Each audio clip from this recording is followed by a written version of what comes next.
call to order. We have a quorum, public comment on non-agenda item. No public comment? Okay, very good. Review and approval of meeting notes.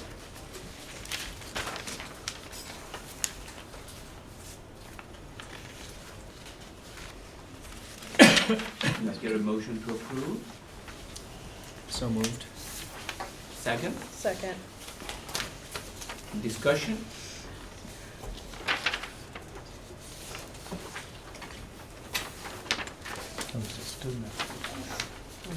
Are we okay? All in favor? All right, so the minutes are approved. Information items, superintendent presence update. I want again to congratulate all faculty and staff at the college for the wonderful work that you've been doing for 90 years. But more specifically, over the past 3 years, the work that you did over the past 3 years has allowed this college to become eligible for the Aspen Prize, the Aspen Award. That's $1 million. All we had to do is be on morning. Probation. Yeah. Rocha was very, very good for us. Faculty woke up and took control of their college. It was a very good thing for us. Well, thank God I'm here, I'm taking control now. You're not kidding. We're very glad you're here. We are very glad you're here. But the war was good for us. Well, you know, but no matter what it was, you have done a wonderful work. Because The war was good for us. the most important thing to get that, to be eligible for the Aspen Award, right, is to show that you have increased successful completion rate. You have increased graduation rate. You have done a wonderful job at eliminating the achievement gap, right? And I know that we are on probation, but we are not on probation for the quality of the teaching that we do. We're not on probation for the quality of the programs that we offer, right? So what this tells me is that we have a faculty body that is dedicated to the students of this college, no matter what is happening at the administration level. And only because I know you did not mean to leave out staff and administration. No, We have a No. team Yeah. that provides excellent quality Oh, yeah. services for our students. all right, so now I want to thank you and make sure you get that message across, all right, and, all right. I think that's about all I would report on. I don't think that, I think everything else I have said many times in all the other venues that we've been to, right? Academic affairs updates. Do we have an update on accreditation? Yes. We have been working very hard on our draft report. We do have a draft report completed. We completed it before the end of last semester. Yeah, come on here, yeah. The leads of the various work groups continue to meet every other Friday, and sorry, but I'm very short and I need to be taller.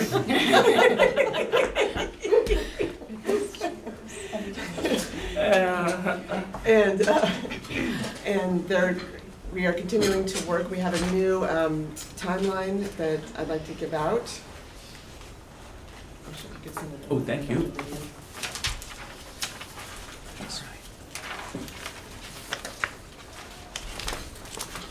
Can you, Julie, can you grab a couple for Bob and people on the side? Thank you, Julie.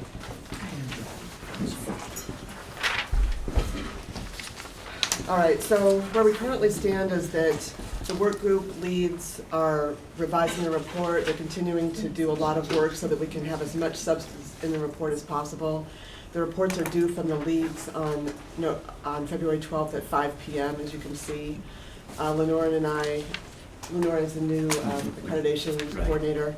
She and I will be working that weekend very hard to pull everything together, do any rewrites we need to do. We'll be sending it back out, and then we have a short timeline at that point. They'll be going back out for revisions if that's needed, And then on February 22nd, P&P will be looking at it, and a draft will be made available to the campus. The Academic Senate had asked that it be put up there for everybody to see, with the ability for people to put electronic comments, so that by the time P&P looks at it for a first read on February 24th, they will look at it with the report and the comments, so they'll know some of the changes that they will want to make. So after it goes through P&P, which does serve as the Accreditation Steering Committee, then it will start going through the various constituency groups. We will be doing also on February 24th a presentation to the board and giving them a hard copy of the report. And I think all the dates are here for the various groups.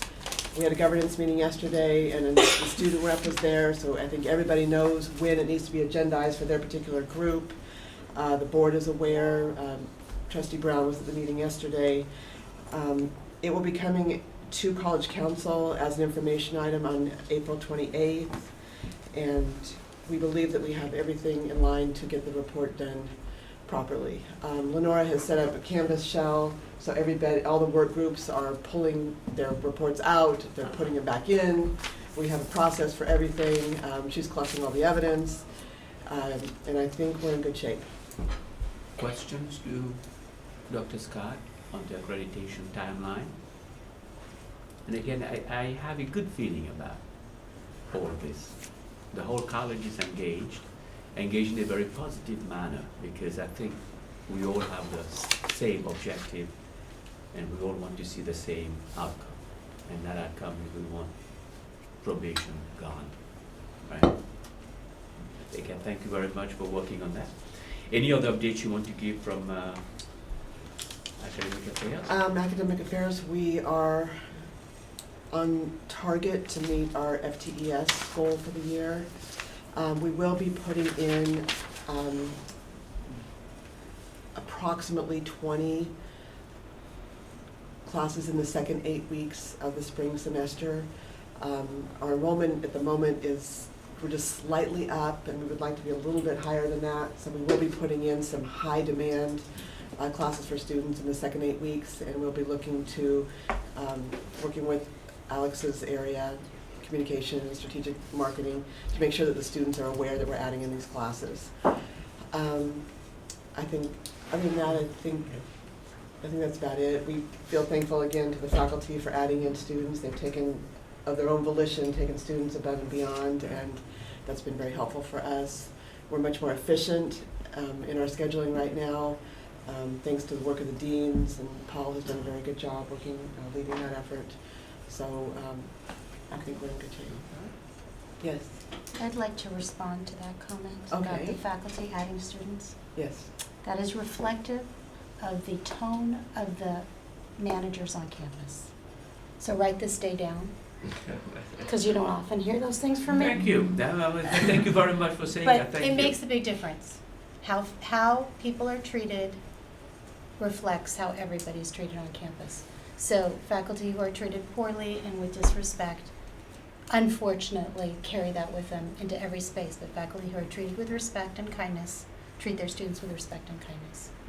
So I just want to say, Well, thank you very much. for It's a great saying sign. that. Thank you. I appreciate that, thank you. Because I know that it's true, and I can see it everywhere, and I feel certain that when the campus climate survey goes out in spring, that the numbers will be significantly better than what they were last spring. And that'll be a very good thing for us to be able to report. So may I suggest, Yes, since we Bob. have it on video, Yes. we take that quote and we place it into the accreditation or recommendation document regarding our climate, because Let that's a the- very critical Right. statement. I will leave that. Let the minutes reflect that, okay? Yeah. Marina, all right, thank you. Student Affairs update, Dr. Oliver, I thought I saw Dr. Oliver. She was here briefly. She was here, right? Okay, anyone want to give an update on Student Affairs? Anything special happening in Student Affairs? Dr. Miller?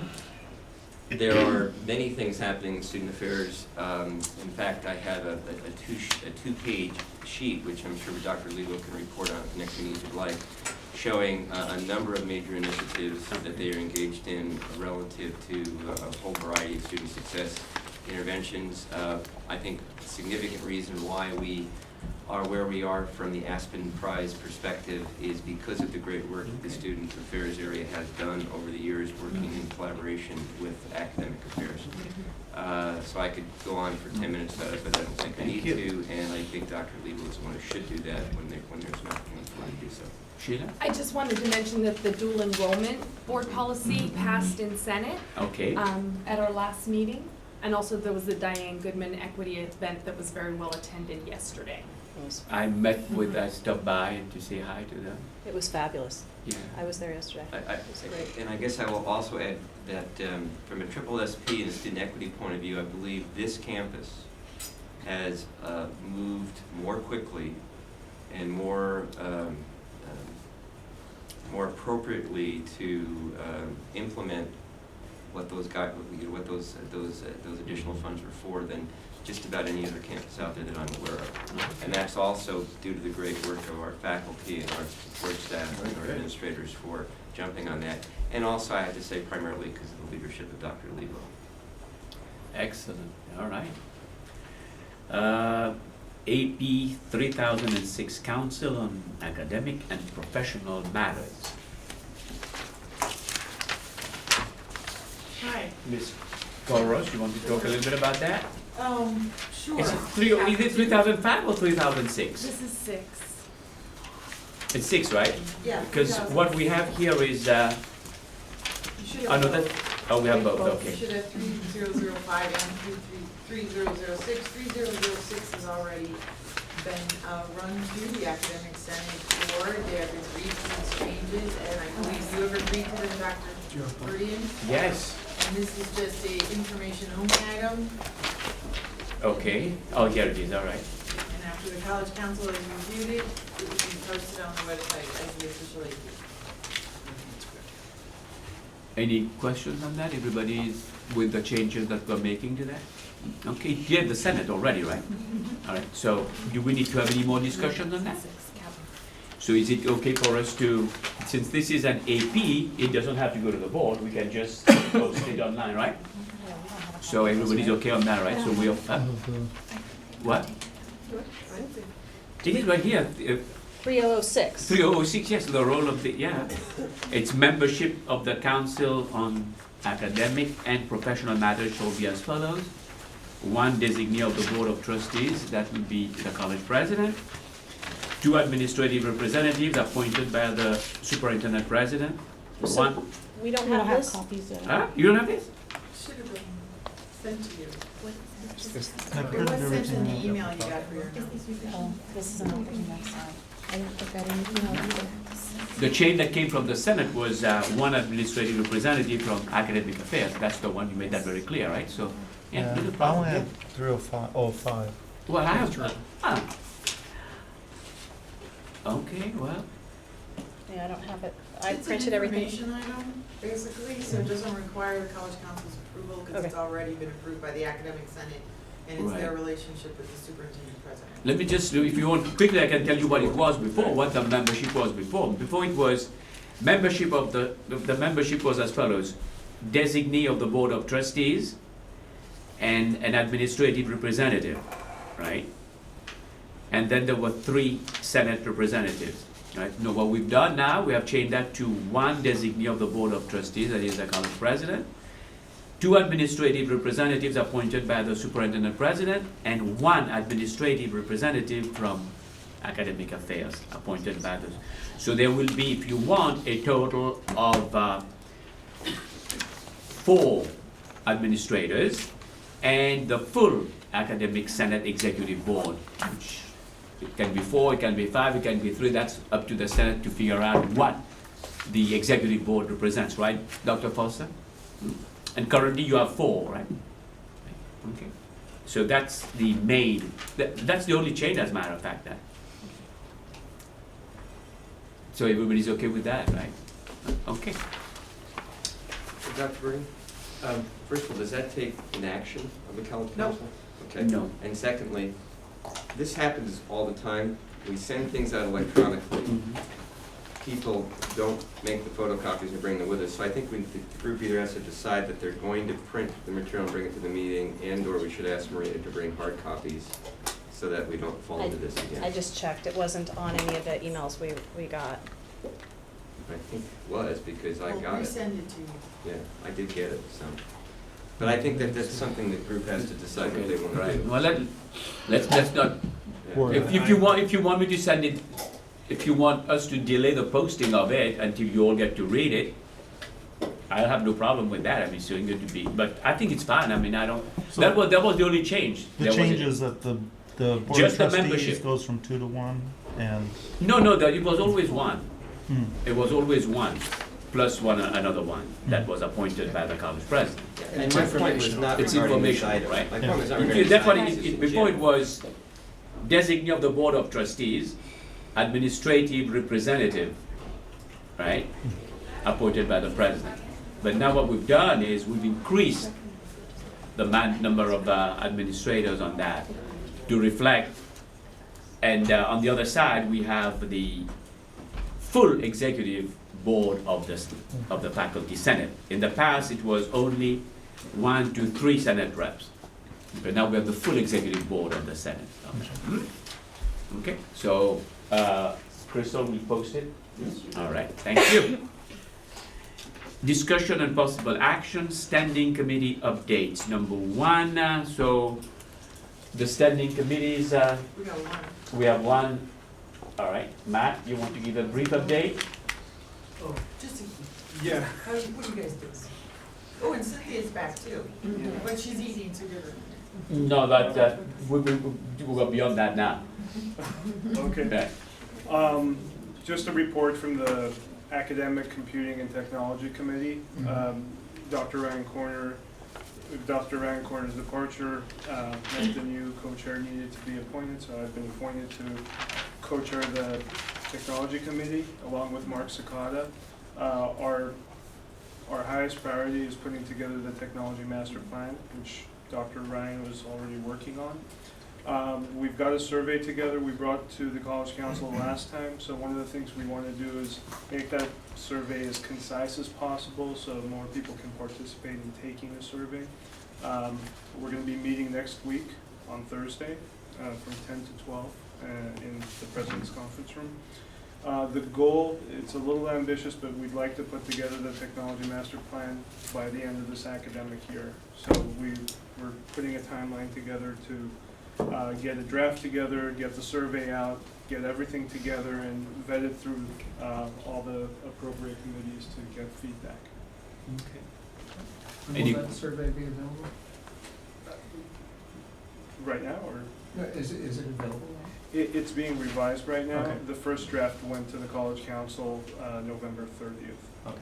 So we saw that. Yeah, it's about 40 questions. We're gonna Right, shorten it we down. saw that. Thank you.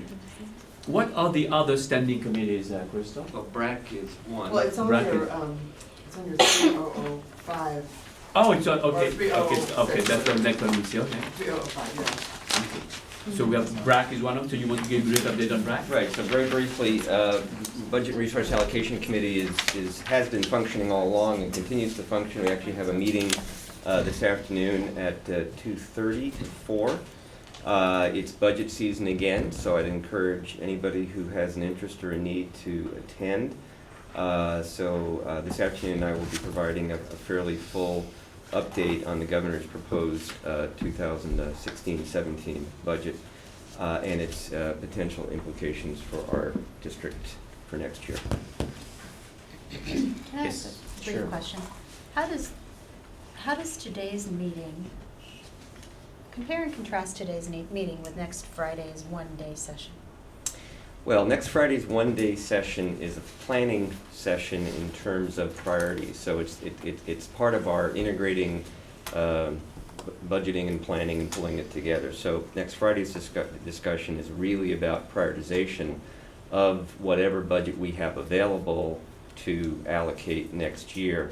And I would characterize it more in over and above what we are currently doing, or a reallocation of existing funds is also part of that discussion for next Friday.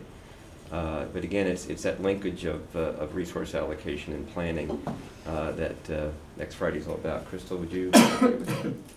Well, I'd just like to add to that is that an integrated planning model got approved, and as part of that process, it said we would have a budget retreat.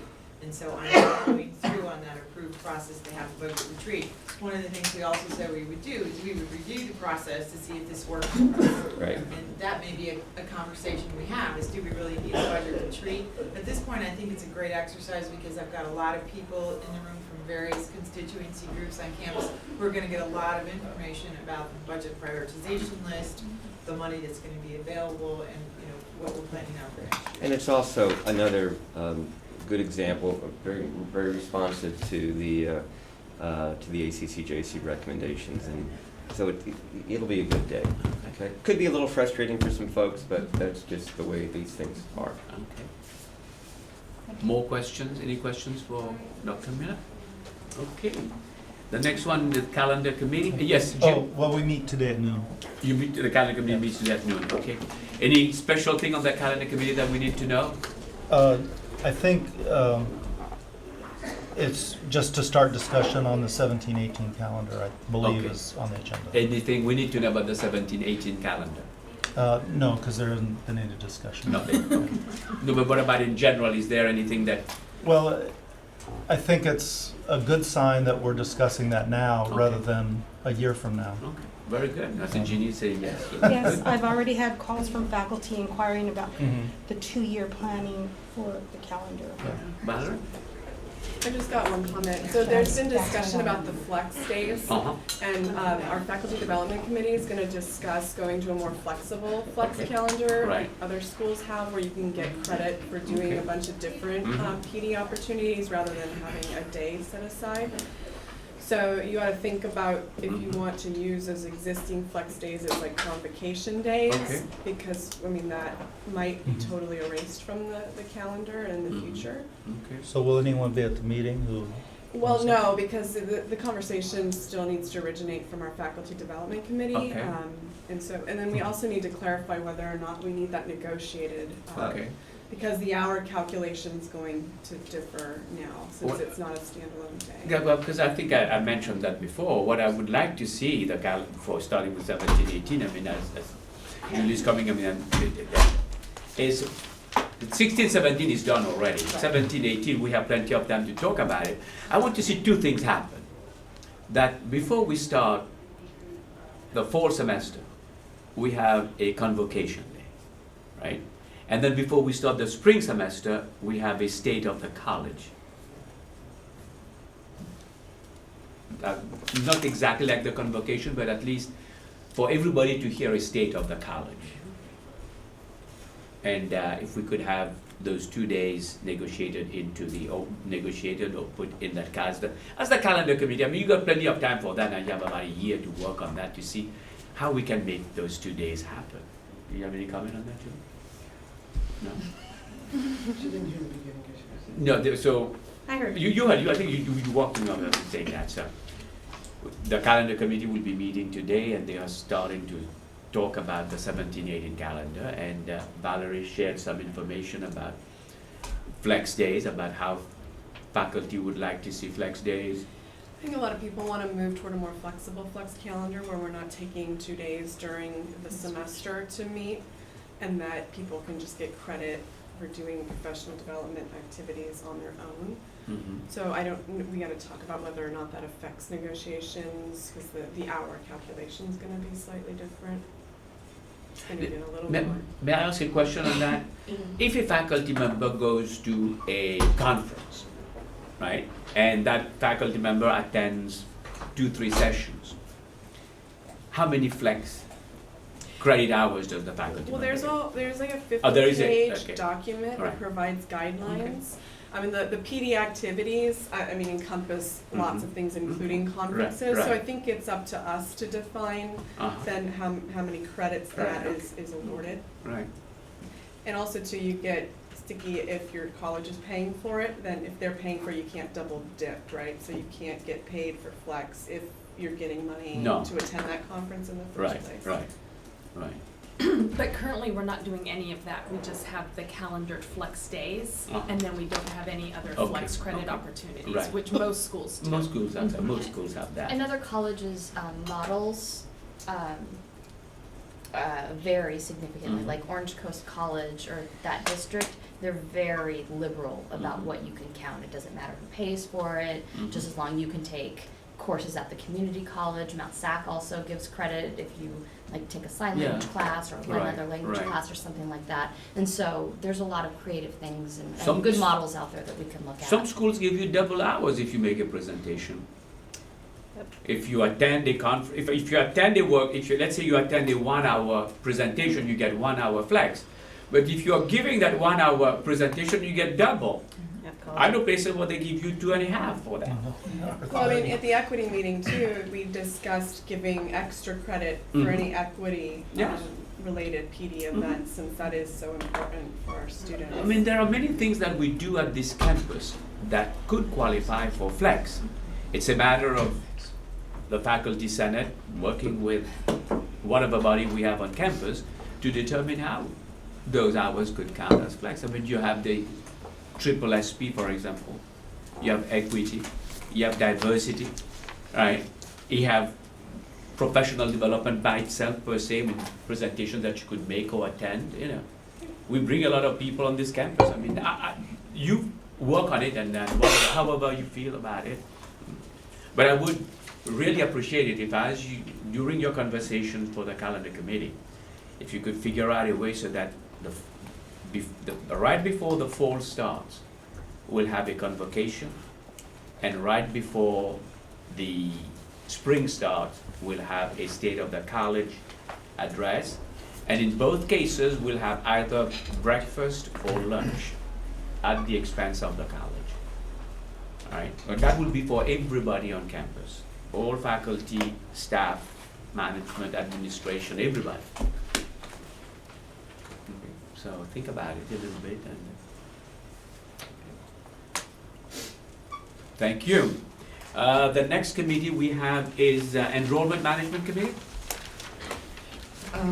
The Enrollment Management Committee is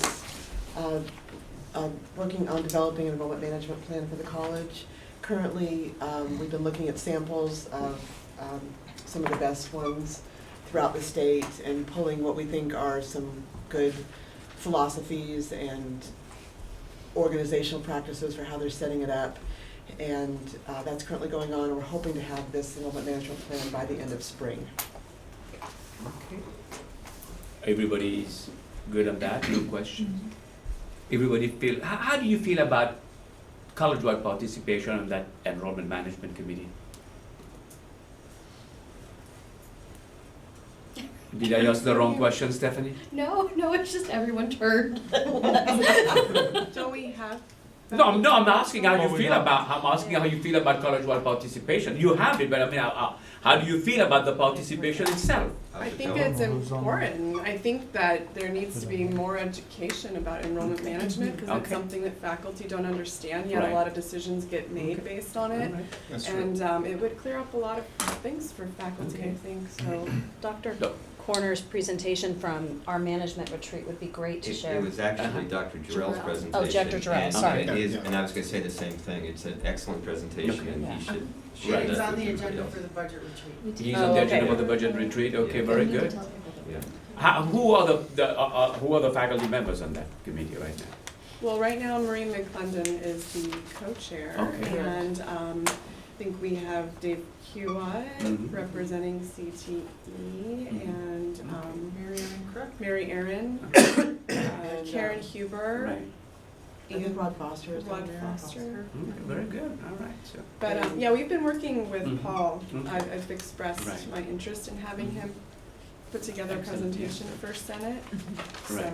And I've invited him to present to the new full-time I faculty think it's also. wonderful. I mean, I think this is very wonderful because I mean, we all need to understand what we're doing, right? How we plan what we are offering, and everybody gets involved in that. That's great. But thank you. Anything else? For enrollment management? Okay, No. all right. Then we have Facilities and Sustainability Standing Committee. I attended that yesterday. I'm not co-chair. In fact, we're looking for a faculty chair. I think there's a name in the works, but I don't know if it's come to you yet. Okay. I'll talk to you I'm about the that. chair.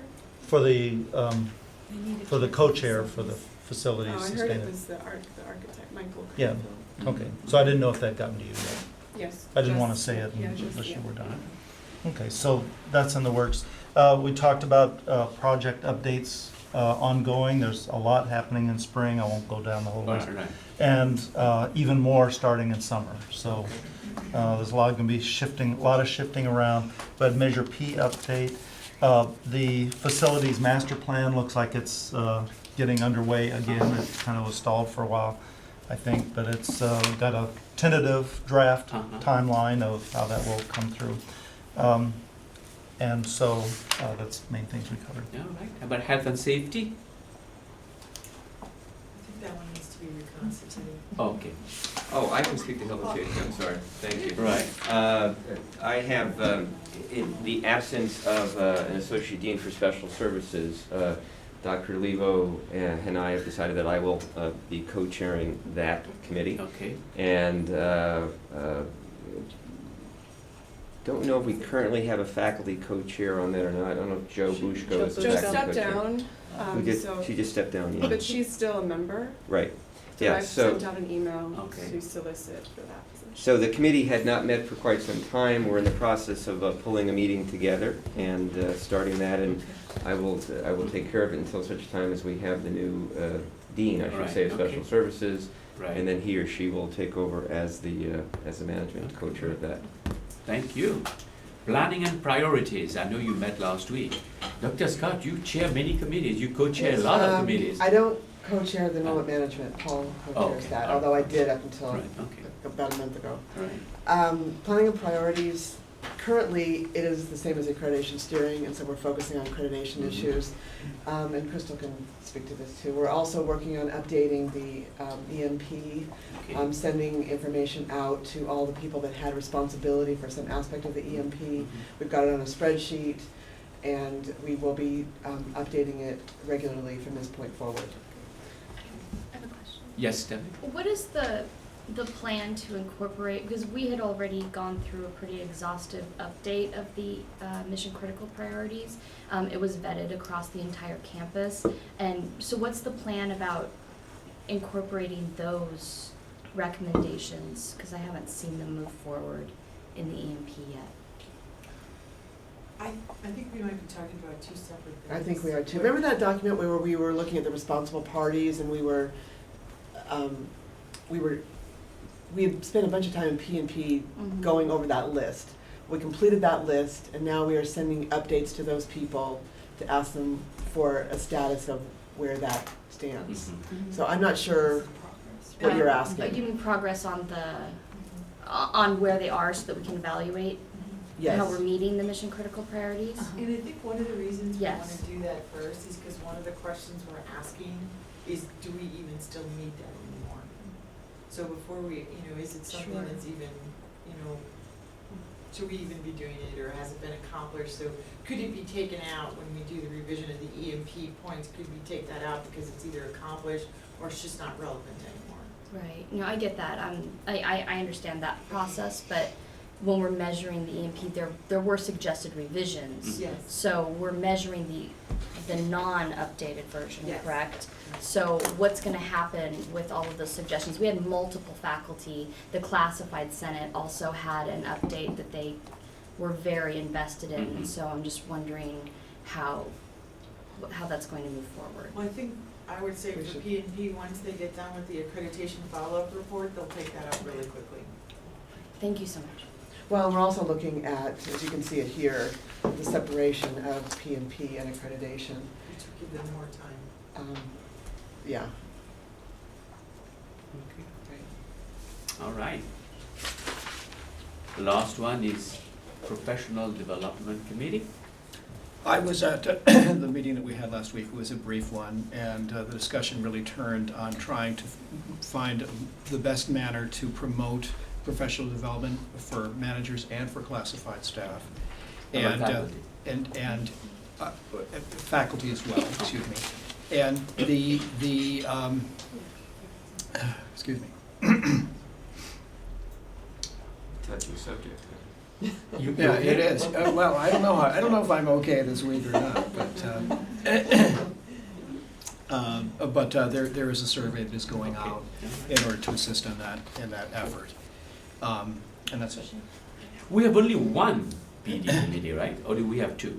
Well, there's the faculty development committee and then the professional development standing committee, which is shared governance. Okay. May I ask a question? Yes.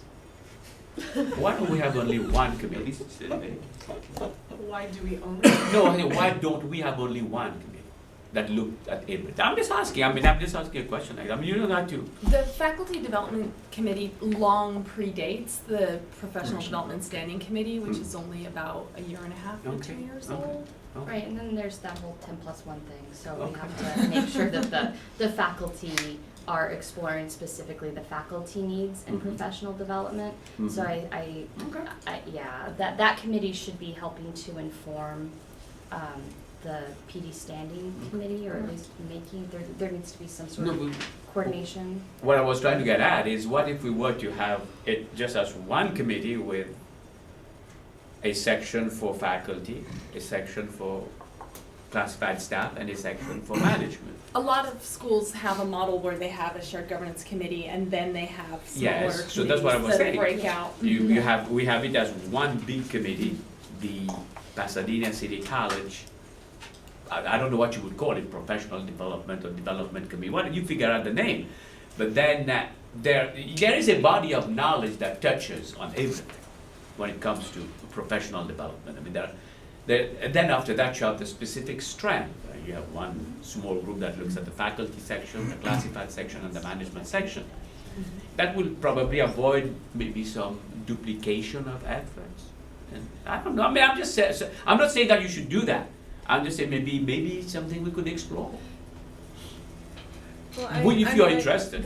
I think that was the intent for that committee, so I Mhm. guess the Absolutely. real question is why isn't that committee doing that? What was that?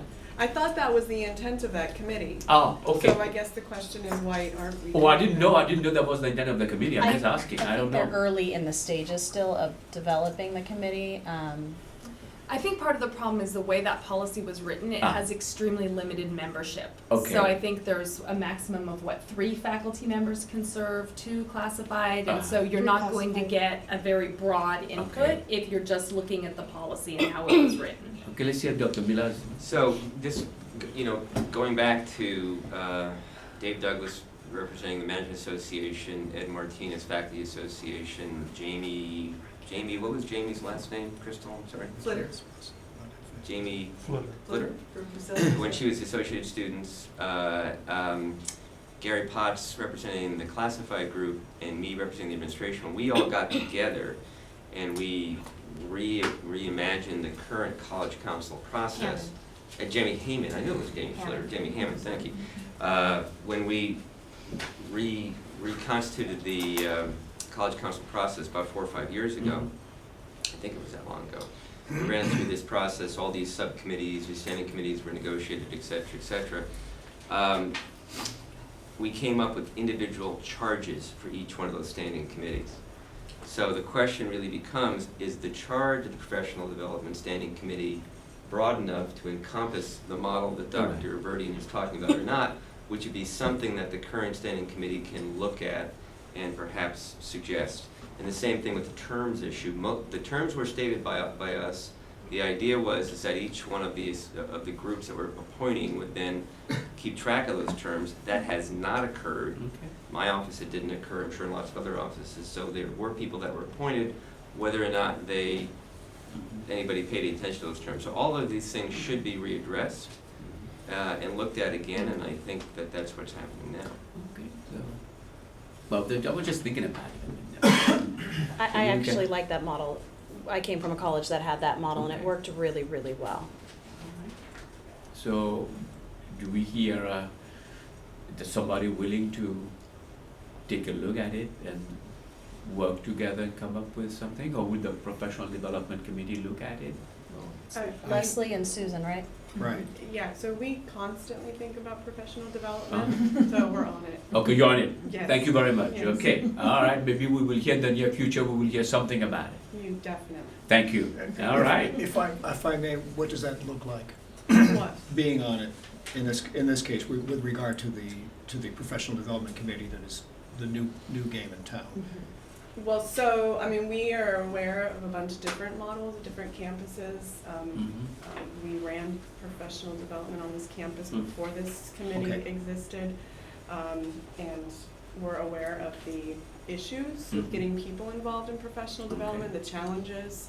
And so we're going to come up with a plan and All right. present it to the Okay. president. Very And we good. communicate very regularly with both Susan and Leslie, Excellent, well, thank you.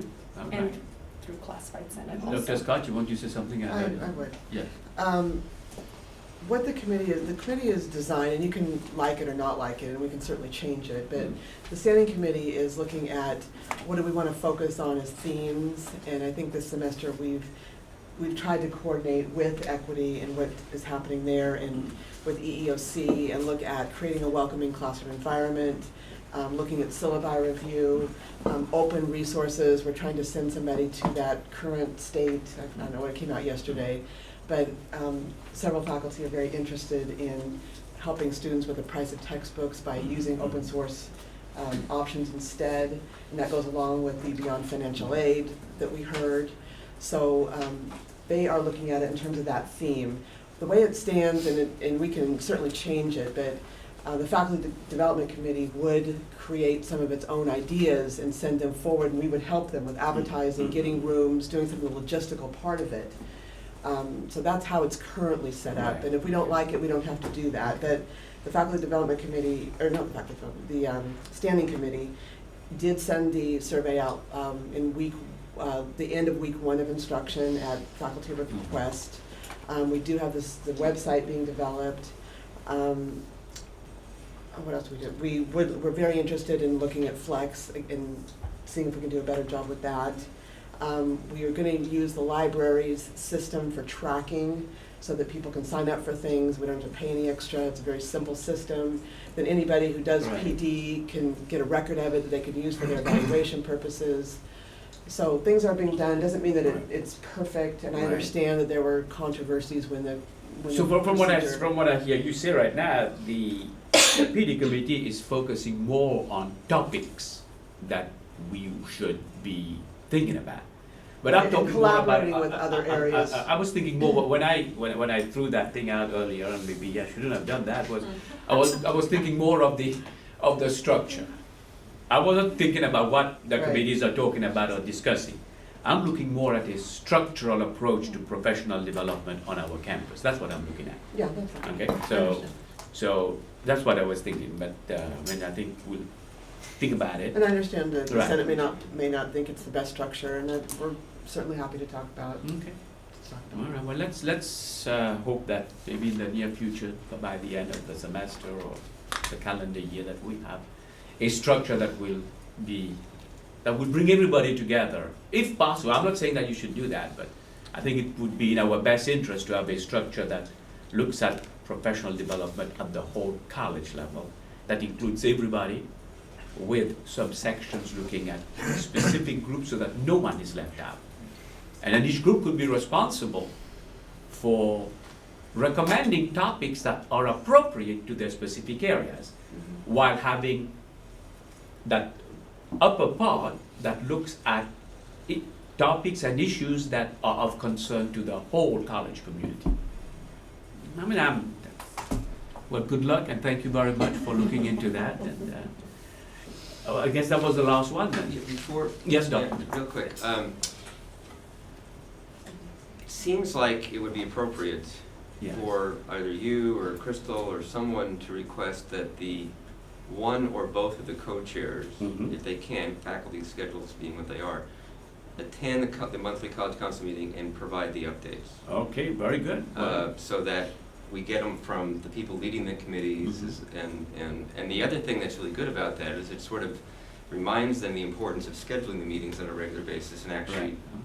doing what they need to do as a standing. Ms. Colrose? Can I just say that's in the revised AP? That's in the revised AP? We're gonna Very talk good, about so we, I mean, that's good, I mean, everything has been anticipated, you know. And, all right, very good. So let's move on to the next one, then, so we have AP 3005. Everybody has this, I know you all have it. Okay.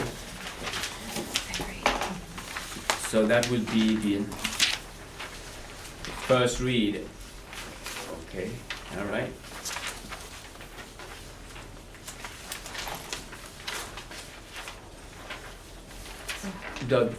The revisions are on page 2, right? Is that it? There's some on page 1. Okay. I think I sent, you should get the current, you should have gotten the current version and the revised version. It was too hard to make the changes in the revised version because there was so many. And the current version had that diagram, which we're taking out of it now. So there were revisions to some things. Here we took out language regarding that, the Council on Academic and Professional Matters would review the College Council agenda. Dr. Brady didn't feel that was necessary. Everybody should review it. What we added to this was to say specifically what the College Council should do, and it's an advisory committee to the president, that we will publish our meetings, be open to the public, post meeting dates, times, agendas, and minutes for public viewing, so everybody understands that's part of our process. We made a couple of changes to the membership. In particular, we increased one member of the Academic Senate, and we increased one member of the Academic Senate. And then we added resources to this committee, which was Chief Student Affairs Officer, Chief Business Officer, Chief Instructional Officer, read all that. The main change though was we have not ever had this as part of the procedure, which is who are the standing committees of the College Council. They've never actually been outlined in the procedure, so we put them in. And what we did in particular is we added an accreditation standing committee. We renamed at their request the technology committee to the district technology committee. We combined the sustainability committee with the facilities committee. So those were the primary changes there. And then underneath there, as you can see, we asked that one co-chair from each standing committee will give a brief update at each college council meeting. They'll have to arrange which co-chair comes to do that. Let me just briefly say that number 4 is resource members. Since this is an advisory committee to the college president, I did not see the need of having the chief student affairs office, the chief business officer, or the chief instructional officer to be members of that committee because they are constantly advising me, right? So this is an opportunity. This one, the college council is an opportunity for other people that don't have an opportunity to advise me on a daily basis as the 3 executives to advise me on a regular, or a daily basis as a matter of fact, right? To have a bigger opportunity to talk and provide, and then, but they will be here as resource members to address or maybe give feedback or to answer questions that you might have. I had a couple questions or points. We looked at this yesterday in our shared governance work group, and the faculty did have concern about the mandatory attendance of the co-chairs. Okay. It doesn't have to be both co-chairs, just one. Well, the concern was that by default, it might end up always being the manager because the faculty member Okay. might be in class, and so Mhm. then we're not getting enough faculty Mhm. kind of perspective. And so one suggested revision might be having kind of rotating reports out Okay. so that maybe once or twice a semester the co-chairs could be here. So maybe one time it's the management co-chair, one time it's the faculty co-chair, because we tend to have these morning I understand. meetings, Right, and most right. faculty are teaching in that window unless they're What- doing. I think Julie mentioned that earlier. Mhm, Is that a reason why we meet at 10 o'clock? mhm. On a Tuesday, On a Thursday. Tuesday. That's the worst possible time for faculty. I mean, and I was asked if I was wedded to that time. Believe me, I'm not wedded to anything. And the time can be changed with the approval of everybody. I mean, if you have a different time that you think will work better for the faculty members on the committee. I think that the time was less of an issue than the kind of having Right, no, 4 right, meetings, right. and if you, many of these chairs do not have reassignment, Uh-huh. and they're already very Right. busy doing the work of their shared governance committee, and then the additional task of attending these meetings Mhm, on a mhm. regular basis, it just seemed a Right. little bit excessive, especially when there might not be an issue related. Right. Now, this committee meets once a month, right? Hours, yes. No, the college council. Well, that's once a month. Yeah, that's what I meant. Right. Mhm. maybe what the way to look at it, maybe we could remove the mandatory attendance, but on a, as you said, on a Schedule. rotational basis, Mhm. Crystal will She will? work with the co-chairs, right? Go through the minutes or whatever we have and determine what 2 or 3 committees will present every Each month. time, yeah. Hmm? Is that some, can we work on that? Well, we could also, later on in our agenda, we have this comment communication form. Maybe we could use that, so if they can't be here, maybe the co-chairs could agree on what goes on the comment communication form, and that could just be submitted to the committee at the college council at their meeting. Sure, so we're getting regular constituent feedback, yeah, Right. Yes. that would be great Okay. too. That was the original intent of that form, right? Julie? Okay. Mhm. Julie, then? So I if like you that, wanted yeah. to make that adjustment to this, it says that they submit the communication form to the committee after the meeting. Yeah, and if they, and then if they can come, they come, but Right. if they can't, then they share it that way. That, Yeah. that makes sense to everybody? So we'll make, yes, I just have to comment that unless there's something very specific that says that a knowledgeable person in terms of what is actually occurring in the committee is here to communicate what's happening to the college council, I'm just concerned that it's just not gonna happen to the extent, because we've had a history of this. Mhm. And so however you do it, I think it's important that somebody provides a good report. Maybe we could say that once a quarter. Yeah. Yeah, I like the idea of scheduling on a rotating basis and then Okay. also having the written feedback if it's pertinent. Yeah, okay. I agree. Then we work on that, Chris? And then we'll have a second read on this, right? Okay, so I had another Yes. question, which is there are 9 standing committees for the college council listed under number 6. Yes. When I was co-chair of the institutional effectiveness committee with Uh-huh. Ryan, we voted to bring the IEC under college council as one of the standing Mhm. committees, and I know Ryan had said that he was gonna bring that to college council. Uh-huh. I'm not sure if that ever happened, and That also. never happened, right? No? I know he reached out to the academic senate and tried to get it agendized, but that didn't happen either. Okay. So currently, the IC is the only shared governance committee that isn't under college Okay. council. And it looks a little uneven when you look at our Right. college-wide org chart to have one committee Right. that's out on its own. Okay, so do we have a motion to have that included? I need to talk about that for a second, because that's a little more extensive, because in order to do that, I have to repeal the board policy that addresses the formation of the IEC. So, and I'm not against doing that, but just so we know, that it takes me just a tad longer to do it. And I'll have to bring it back to the IEC, because the board will have to repeal that policy. Stephanie? Crystal, when the work group that was looking at the college council structure met, we had talked about the changes that needed to be made to all of those different board policies and administrative policies and bringing all of this forward as a package. Right. Like, because we did this, we're also changing was there a decision to not progress in that way? I wouldn't say there was a decision, it just never got that far down the road. But if that's the will of this council, I can make that happen. So maybe. But just so we understand, it takes a little longer to move that through. Well, we also need to make changes to the accreditation procedure as well if we're gonna Yes, do this, so maybe we exactly, could do right. it all at once. Could we all do all at once? Yes, that's absolutely Okay. fine with me, but I All right. think, like I said, this is just a first read on this one. This Okay. is the big one that has to get changed so that I can tumble down to the rest of them. Do I hear that there's a consensus for Crystal to work on this and bring it back at this next meeting? And then if everybody's okay, we can move forward with it? I had one more thing. No problem, go ahead. Jeannie, I'm sorry. Something that was brought up yesterday at our shared governance was that Lenore seemed to remember the classified senate saying in the shared governance work group that they were requesting 4 representatives on college council. I'm not sure. No, that was for the planning priorities. It was PMP? Okay. Okay. It was Lenore's memory, so I was just Alright, checking with her. okay. Thank you. And that's actually correct, but I report to Dr. Burdian and he requested that it go to 3.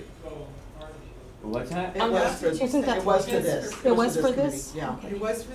It was for college council, and Dr. Burdian and I discussed this, and because of the amount of other classified that are served on here, because of the union membership, we requested that it go stay at 3. Makes sense. Let's see, so we have classified Senate 3, and then we have Police Officers Association 1, CSEA 1, Confidential 1, Yeah. right? CFT. Yeah, so my comment was the other day, we have 7 classified on this committee. I'm not opposed to another one, but I wasn't sure what was the rationale. Okay. Right. And I took your rationale to him, Yeah, I agree. you look at the number, yeah, yeah. Can I make a request that's kind of silly, but can we reorder the membership so that all the faculty memberships are together, all the classified memberships are together? It's just easier to keep track. And I will say that that was part of the reason we asked for he agreed to the increase in the academic senate was because we were weighted heavily towards the classified, and I'm just saying what you Yeah, said. right. No, I'm just trying to think what I said now. And he also said to me that he gets advised by managers all the time, so he didn't want us on it at all, so I fought for 3. Right. This is, you heard me say that, this is an advisory council to me. I mean, I'm always advised by administration, the vice president, assistant superintendent, associate VP, they're advising me on a daily basis. Right. And I want to hear from all the other groups, right? All right. I'm gonna have to excuse myself really quickly, so before I go, I have to go help out with the events outside. I'd like to say one thing, as 10:30 for this meeting is difficult for faculty, it's also, the timing is pretty difficult Okay. for students. Especially the beginning of the semester when it's just the 12 Right, members of right. the executive board. Right. So I think it'd be worthwhile considering another time. Okay, that's what I think that's what everybody's saying, right? And you will work on a time on that, right? At a time that we as long as, maybe we should stick with that time forever after that, not forever, but what do you think? You think we should be changing it every month or? No. Once you agree on a time, we'll keep it. Yes. Yeah. Okay, okay, very good. Thank you very much. Have everyone. fun. Thank you. Right. Thank you. All right, Dr. Verdano, speaking of advisement, yes. is there maybe a monthly meeting you could set up to just sit down with some faculty? Yeah, Not the FA and not the Senate board, uh-huh. but just some faculty who want to have a one-on-one with you? No because- problem with that. Or 3 or 5 of them, or one of you, because They- I have students, and faculty come to me and say, can you make an introduction? They don't have to make an introduction, But just they come. don't Yeah. know that. Ah, So maybe, a coffee yes, for faculty and a small okay. intimate space where they can just tell you their concerns. Yes, no, absolutely no problem with that. Now, how will we make that? Because I mean, I have the forum and I've tried to change the time all the time and, But Yes. a forum with Right. 100 No, people no. is not the place for them to ask you. no, questions. no, I was talking about the time. Oh, okay. What time would that be? Where, Well, noon is great, but Noon if is it's great. not noon, a Monday, Wednesday, Friday, 1 or 2 is always, yeah, it's okay. better than So 10 o'clock in the you morning. want the faculty association to work on that and set that time, or you want me to just?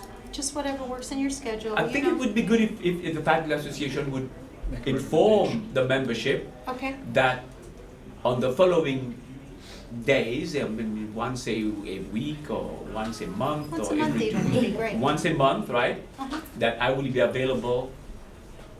But I don't want I don't want that to take away from the fact that anyone can walk into my office and make an appointment to talk with me. But they need to have a conversation with you Yes. and know that you're safe enough to do that. Yes, okay, no problem. Okay, so you'll work on that. Sure.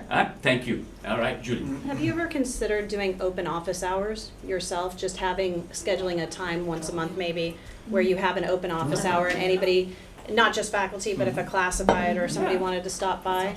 Okay, we'll work on that. We can have that, not a problem at all. That would be even better. Yeah. Mhm. Students. Students and everybody. Yeah, Right. that's great. Huh? Okay, all right. Okay. You're just thinking about credit. All right, so what I'll do is who will set that up? Your office. Alex? Who's ever not here. Alex will set that up? Yeah, Okay. We nominate him, You did it, Alex. because he's not here. right, Yeah. Open hours, right? yes. So we'll have 3 a month, one for students, one for faculty, and one, anybody can come, right? Okay. 3 a month. And the time you said with the An afternoon is usually better than a morning for students and faculty. afternoon, all right, no problem. Thank you, Consider it Sue. done. All right. I wouldn't say no problem, because it's gonna create lots of problems for lots of us. That's okay. You enjoy it. Okay. Nobody else should be invited. No one should be sitting in the office with you. Right. I don't No, need to be. no, I'll be me alone. No, You're no, no. uninvited, Dr. Miller. No, no, No, what I- Okay, all right. no. What I was suggesting is you'll hear a lot of things and they will bubble down Oh, to the rest got of it. us. Yes, no, no, Got it, no. yes. All of us will All have extra right. work. That's right. It'll- So- Everybody will be Okie dokie. otherwise engaged. So we move on to section 5, right? New items, discussion and possible action. Standing committee communication form. That's you? That's- Well, it's Wendy Luco, the faculty member, and Julie. They were working together on this common communication instrument as part of the accreditation work we were doing. And they met several times, and then I met with them. Right. And we discussed this yesterday at the governance meeting. And what we've come up with is a form we'd like to share with you. But the intention was for us to have better communication from the various meetings to the constituency groups or to whomever people are reporting to, and then for that information to come back, because right now it's sort of a whole. And so let me just say, we were intending on it to have two components. One, it could be a paper pencil version and also an electronic version.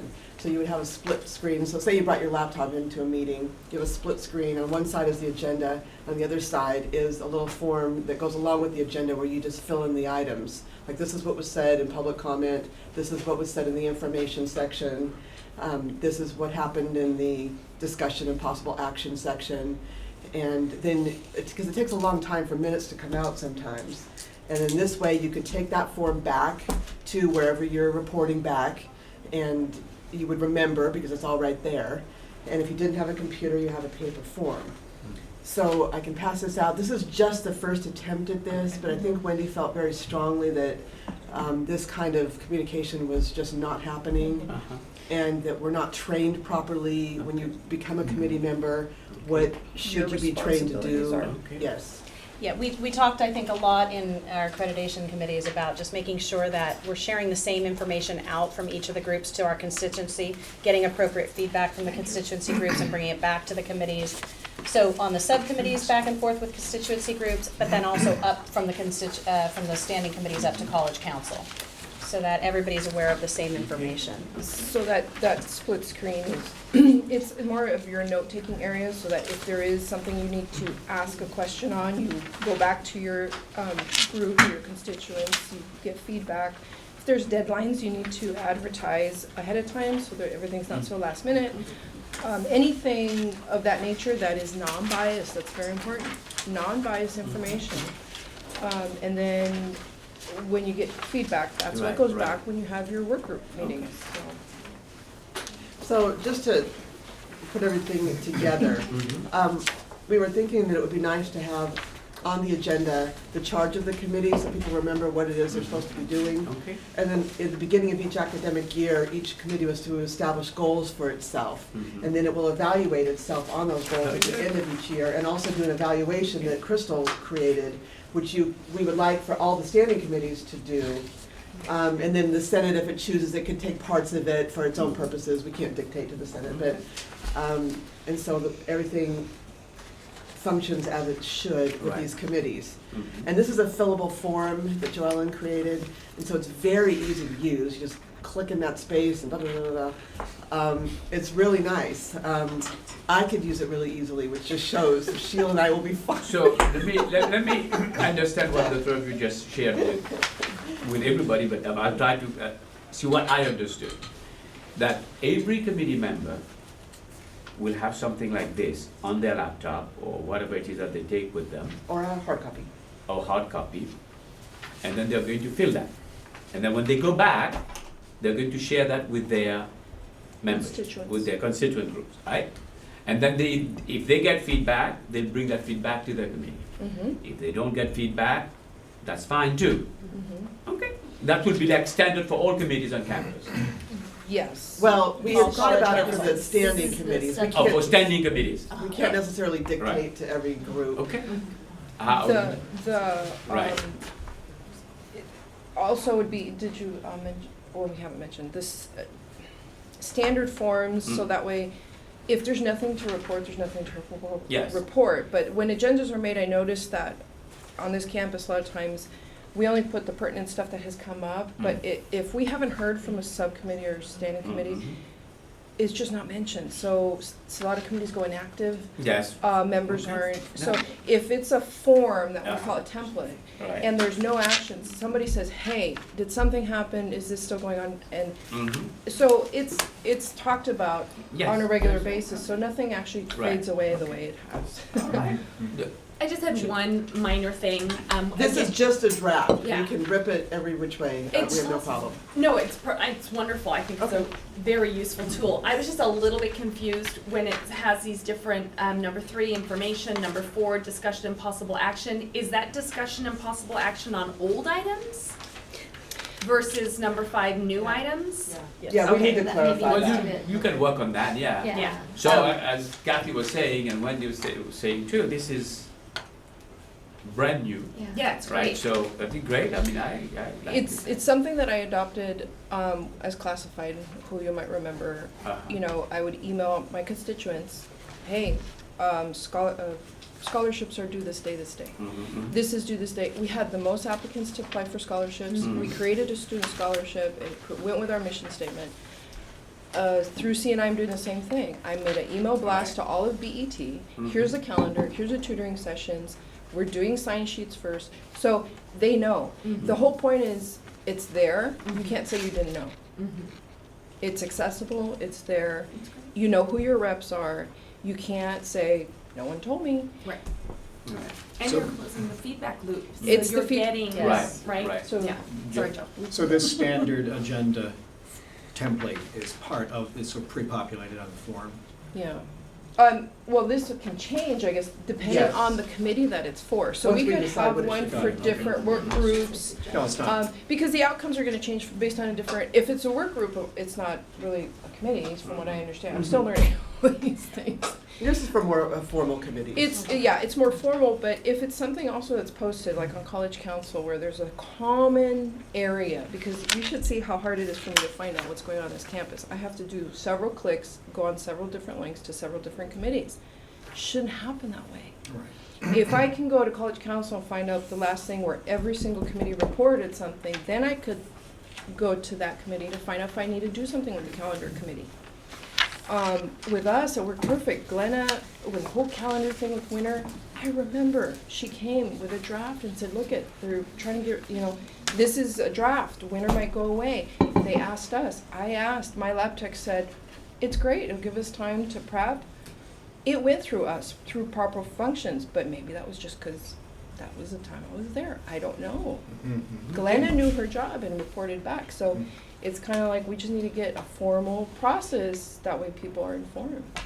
Well, and it starts to hold all of us accountable Right. for reporting back. So we come to College Council, are we appropriately reporting back to our groups what we did today, what we Right. voted on, all of that? Just kind of makes So us more what accountable. is your next step now? You're going to prepare and make it the final version and bring it to us, and then we'll start it when school, over summer or in the fall semester? Well, we can start piloting it this semester. Okay, no I'd like to problem. see us Okay, start it, all right. because it was designed to help us be better communicators. Just, what do we, okay, And, even if we have like maybe Mhm. a notebook that's Mhm. for classified Senate or, just like a working, right, like notepad, like the, Right. agenda, I have an agenda pad and date and when I have to follow up and things like that. If it's something like that, that's just Okay, pre-printed and great. every rep gets one or some, Okay. just something so it's easy. so we'll have a pilot happening right now, and then you I work like it out, it. and then we Yeah. can get your feedback, we can hear your feedback from you again as to how it was and so, all right? Yeah, and if Okay, anybody thank has you. any, this was just a draft we created, Okay. really, Where Right. does the form live online so we can get it? it doesn't live On a anywhere other desk. than So on. you, why don't you send the Created electronic someone's version to desktop. everybody then? Okay. Sure, sure. Okay, It can uh, be part of the shared drive.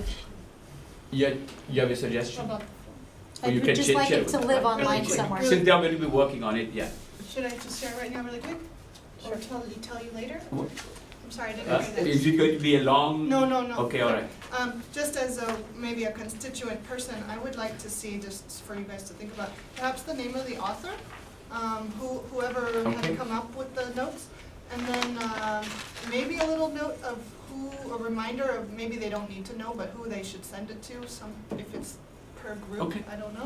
Well, And then also an area, maybe on the side, I don't know if there's space, for the person to perhaps write some notes related to that action, like, well, these are some of the pros and cons that were discussed. Okay. All of these expand, although if you have a hard copy, it doesn't expand. Right. But on the computer, they're all expandable fields. Right. no, I think we also need to take into account that, let's say you're the only chair there that day and it's a contentious meeting, it's hard to wrangle that room, let alone Right. so sometimes it's just the ability to get some of the notes down too. I think our only concern, we've talked about this, we fully support this. Okay. Our only concern is just to maybe put, a suggested agenda, because there's also, this is a little bit different than what Robert's Rules suggests. That would. I just took this off of College Council Yeah, and it's used okay. what they use today. All right. But I have no problem Wendy changing this. will have the last word on that, and then we'll move on. no, but just as a constituent, I wouldn't send this out to them. Oh. That's the whole thing, is that we're bombarded with a lot of emails. We have our students as our priority. So I would derive my notes, a newsletter, a little blurb, like I did for Sinai. Hey, this is going on, Tuesday tutoring, I'm here to help, here's my extension, here's a calendar with attachments of the important documents. I wouldn't send this out. This might be a little too difficult to read, it might not get read, so we have to really think about what is our faculty reading. Alex's email blasts have been read from what I've heard and seen, and I've asked, and Buckle Hyde's emails are read. They're short, they're sweet, they're to the point, they have dates and times. That is kind of our goal of mimicking that, where it's a friendly reminder. Hey, classified scholarships are coming up and they're due. Faculty travel requests are due. So it's not that we're sending out 3 pieces of paper and they have to dissect it. This is notes that you could derive and not forget what happened in the meeting. Say, oh, that's right, I have to remind them that the scholarship's due in 2 weeks. So it's kind of like your personal notes, and that way you don't forget what happened in the meeting. But at the same time, so Stephanie, it's not pre-minutes. Right. It's not that you're doing minutes because minutes will be done. It's, hey, this is what happened. This is what we're talking about. Because then if there's something important that faculty or staff or students need to show up to the next meeting, they can show up and voice their opinion themselves. So it's not really closing the communication loop, it's just your personal notes? Well, this would be your closing communication loop when you send out that email blast to your constituents. If you do. If you do, and that's what we're trying to do, is that you, as a rep, you're responsible to do that. It is part of your job as a rep. All right, okay, well, thank you very much for sharing with us this piece of information. So to a certain extent, it's great, it's wonderful, like that everybody will be taking the notes in a very standard manner, right? And reporting out. And then reporting out to their constituent groups, all right? Well, thank you very much. Thank you. The second one is the ethics work group, general ethics statement and recommendations. Who's on that? Huh? Crystal's gonna do That's it. Crystal, all right, Crystal, come on. Currently, I got ethics. So I've been, what the ethics work group asks is for the college council to review the ethical statement, which you should have gotten, which is a summary of principles, the ones that say fair dealing, individual responsibility, blah, blah. Okay? What they're asking, or what the recommendations are, is that the college council approve the ethics statement as produced by this work group in behalf of, and I think somebody said it's supposed to be on behalf, but, on behalf of the college community, and approve it for dissemination. Is that right? Dissemination. Dissemination. I'm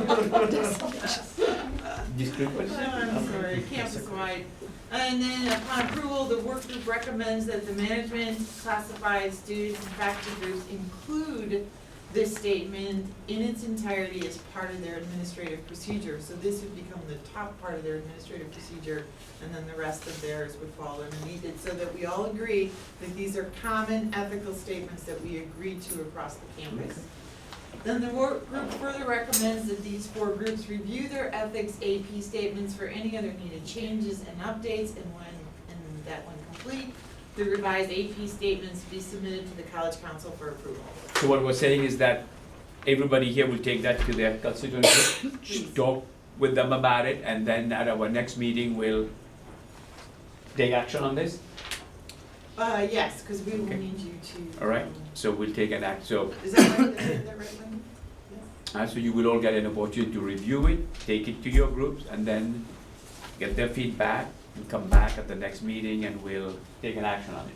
And I think the most important thing is to ask your constituents groups to consider adding this into their AP on ethics. Okay. Julie? So I have a question. This is the same draft as the first one that came out in October. There's been a lot of discussion in the accreditation committees for recommendations and changes to this, but there has not been any changes made. So is that the decision of the ethics group not to make any changes based on that feedback? I'm gonna defer to Wendy. That's actually the second draft. The first draft went out, had numbers on it. This is not that I'm gonna say I wanna sabotage, but I was on this committee and things weren't going out, they weren't being disseminated. I talked to staff and faculty and they hadn't seen it. And so I sent it out, kinda last minute. I was hoping the reps would, and it didn't go out. So that's why I can understand why many people haven't seen it. It kinda didn't get to all fingers of the college.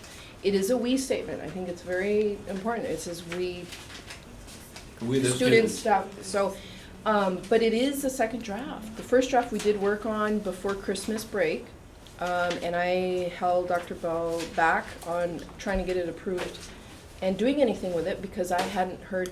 I asked several of my classified staff and faculty, and they had never seen it.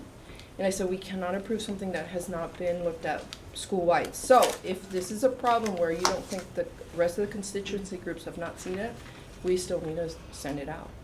And I'll take that back to the committee. The last statement that you made, you said, If there's constituency groups that haven't seen that Right. and have no clue what this document is, Yeah. we need to stand back as a work group and make sure that people have seen it. Yeah. Now, I sent it out and what the committee said, well, we can't keep waiting and waiting and waiting. I said, but if it's out there and they decide not to read it and we don't get feedback, that's, so I sent it to all of BET.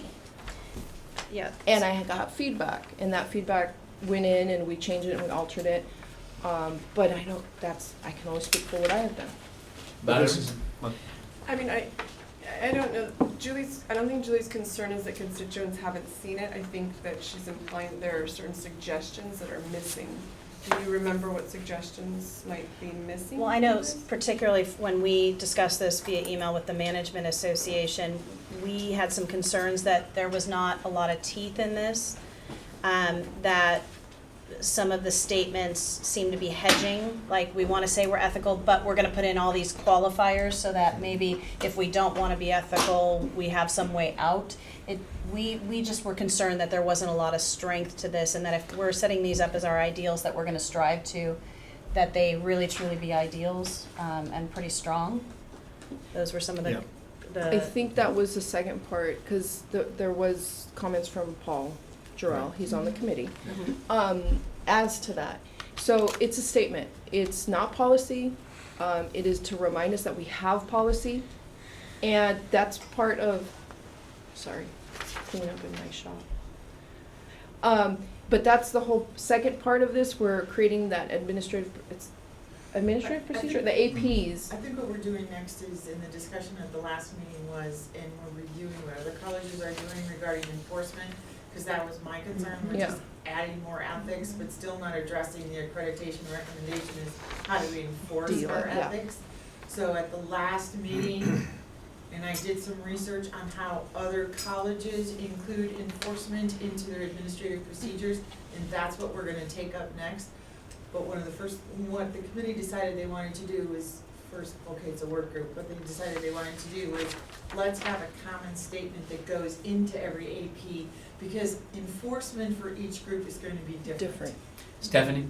So to continue what Crystal was talking about, one of the conversations and I'm curious if these suggestions have made it into this work group, is that for all of the APs, so that, because there would be 4 sections, The first part is the common Right. ethics that we've all agreed on, which would be this. Mhm. The second part would be any additional ethics commitments that are specific to that Constituent group. that Yes, group. Yes.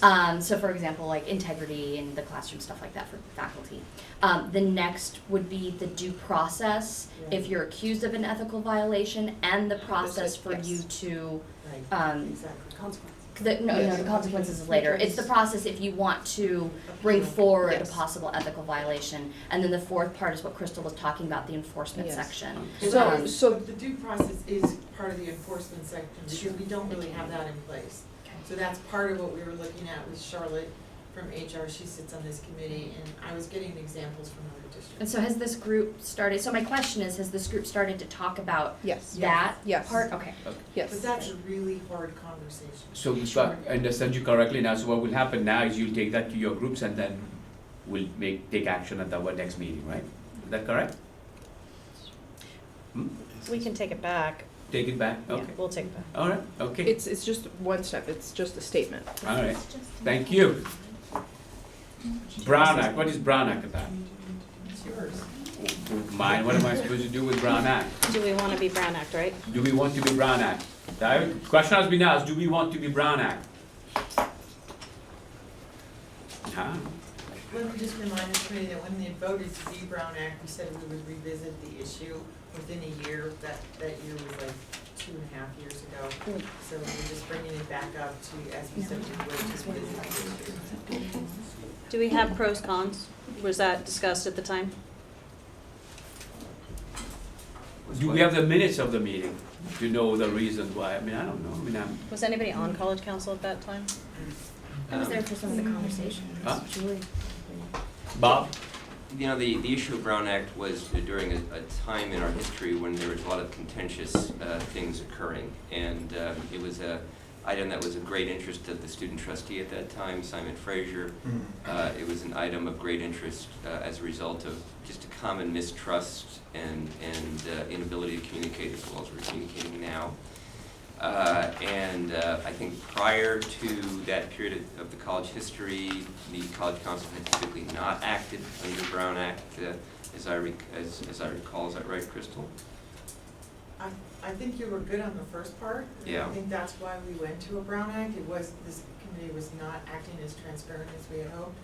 I think where we are today is Dr. Verdian is looking for some more flexibility in what he puts on an agenda. Right. You know, operating under the Brown Act limits that. He realizes that things come up at the last minute. He sometimes really wants the advice of constituent groups on the board. But my question was, prior to that period of time, I do not believe the College Council acted in No, a it did Brown not. Act. That was my question. It So did not function it as a was Brown Act. it was a moment in time that lasted 2 or 3 years at least, and then it was decided through a variety of the reviews from different council that perhaps it should be a Brown Act, and but it's still a very gray area. Joe? So I gather from your comments, Bob, that Julie has already told us that we don't have to be a Brown Act committee by her statement earlier. No. I don't think she said that. Well, you were referring Well, to the then- lack of contentiousness. Let me hear with the other respect to Julie, yeah. development. That's sort Yeah. of, So if I understand correctly, then the pro to no longer being a Brown Act would be more flexibility in putting on topics, maybe after the agenda would have had to have been posted if we were a Brown Act, that could then be discussed at College Council and recommendations and advice or feedback given to the president. We can always add it, but you will require a 2/3 majority of the membership. The downside to not being a Brown Act then is that an item could be put on at the last minute and discussed without the campus community knowing that it was on there necessarily, or having an opportunity to provide feedback to their reps before that meeting, correct? That's kind of the I think there's a, Cynthia? yeah, historically, we function as a first read, so that you all, as representatives of your constituent groups, have a chance to go back and get feedback, and then you come back a second time. I was a member of this committee when it wasn't Brown Acted, and I do think the flexibility to add agenda items that were pertinent to what was going on at the time was helpful. And that was under, for example, Lisa Sugimoto and the presidents thereafter, until we all know when. Yeah. Listen, I'm not wedded to anything. Whatever you feel comfortable recommending or advising, I'm all right. I think we're fine without it being Brown Act. We're fine without definitely it being fine Brown with Act. this Huh? Matt? The other thing is, it applies to all the standing committees, which are doing a lot of the work, and having that flexibility to discuss things that may have been overlooked and including it in the agenda is really gonna help us get a lot done in meetings if we go away from the Brown Act. I just want to be clear that that doesn't preclude us from posting the agendas, keeping minutes, making sure everything is on a public governance website so that it's available to everybody to see.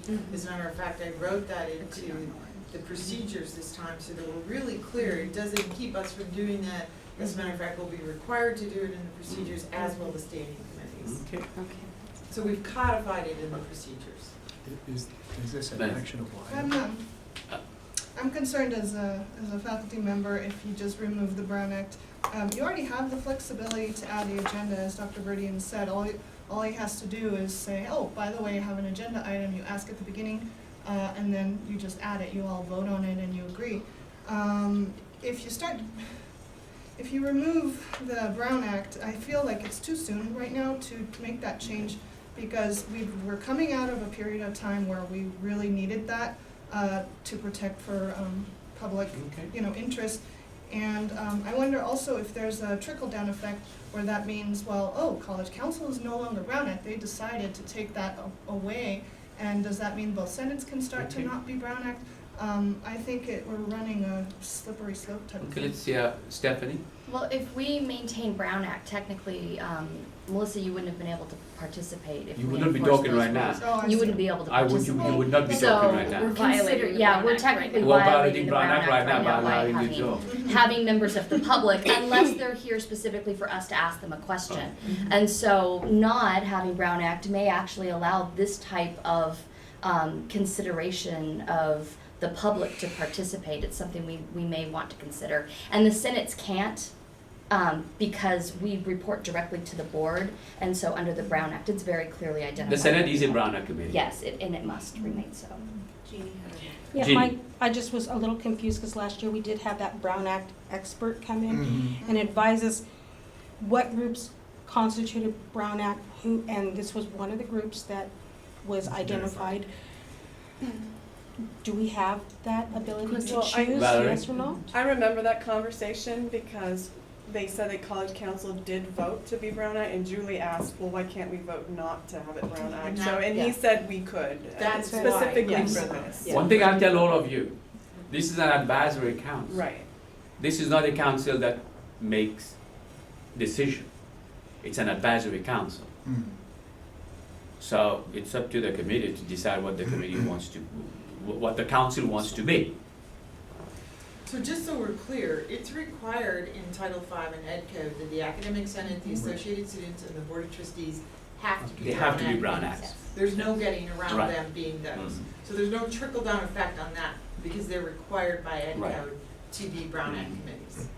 The classified senate, I think you choose or you don't, you don't, I don't know what you do. So those three We again. chose only because we were told we had to last year, but prior to that, we operated somewhat as a Brown Act.